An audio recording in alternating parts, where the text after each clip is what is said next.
Traditional computing rests on this basic idea of you have two computing elements, a CPU and a memory.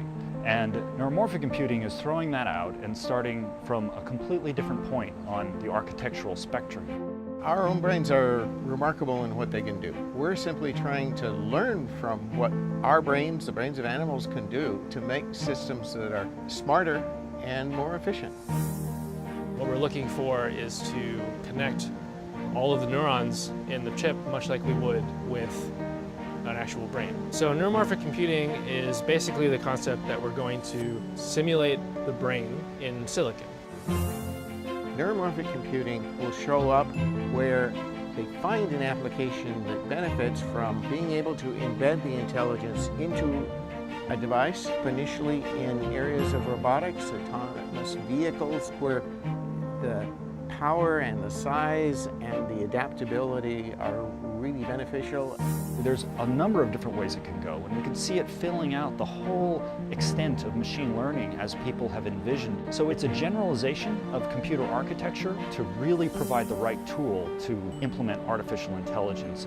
What Luigi provides is just like your brain. It's going to connect up neurons to get together, and the way your brain learns is it changes the connectivity between your neurons. What Luigi gives you is the capability to build a network, and then you feed in data, and then it will change the network as you're going and learning, and it will tell you what the result is online, at the edge, in low power.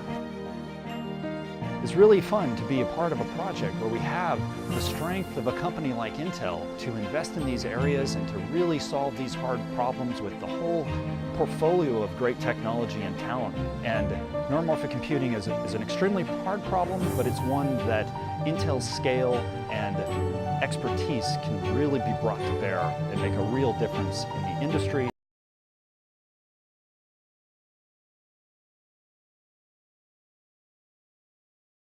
Says Ed Lean, there's no substitute for studying the human brain itself. But there's a practical problem.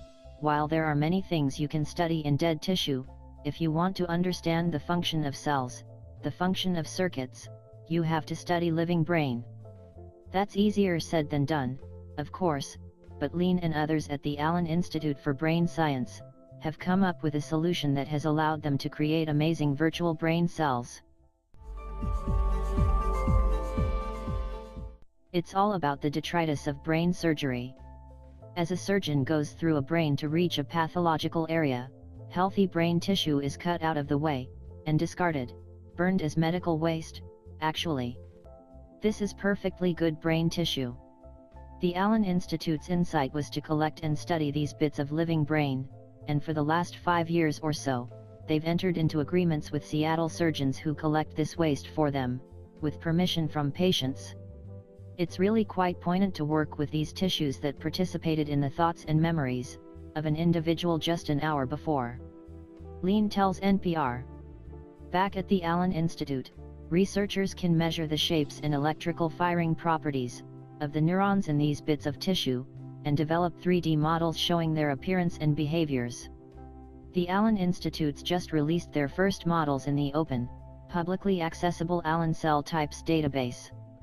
The models are derived from 36 patients, with 100 reconstructions, representing the function of 300 cortical neurons of different types.